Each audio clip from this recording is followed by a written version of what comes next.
আছে দেখেন মৌমাছি এরা একটু একটু করিয়া এভাবে মধু সংগ্রহ করে এই ফুলের থেকে ওই ফুলে, ওই ফুলের থেকে ওই ফুলে ভিতরে ঢুকা ঢুকা তারা এখানে মৌমাছিতে মধু সংগ্রহ করে। দেখেন এক একবার এক এক মধুর ভিতরে ঢোকে, ফুলের ভিতরে ঢোকে, ফুলের ভিতরে ঢুকা ওরা এখানের মধুটা সংগ্রহ করিয়া আবার আর একটা ফুলের ভিতরে যায়, আর একটা ফুলের ভিতরে যায়, সেখান থেকে আবার নেয়।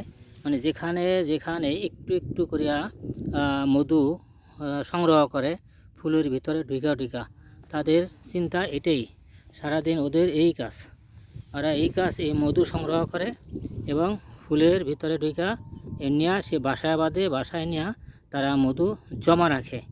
সেই মধু আমরা মানুষ ইনসান আমরা সেই মধু ব্যবহার করি, খাই এবং সেই মধুতে অনেক গুণ, অনেক রোগের অনেক সুন্দর কাজ করে।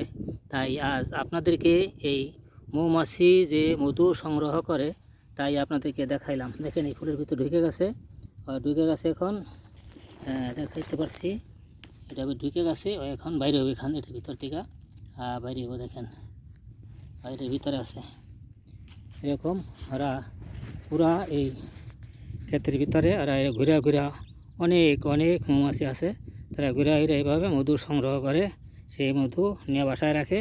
আমরা তাই সেই মধু আমরা খাইয়ে থাকি। দেখেন ওরা এভাবেই মধুটা সংগ্রহ করে, এভাবে জায়গায় জায়গায় ঘুরা ঘুরা ফুলের মধু নিয়ে রাখে, সংগ্রহ করে। ফুলের মধু কীভাবে সংগ্রহ করে আমাদেরকে দেখালাম। এই যে এখানে দেখেন এই একটা আছে, ওই যে চলে গেল, আবার সে ঘুরা দেখতে আছে।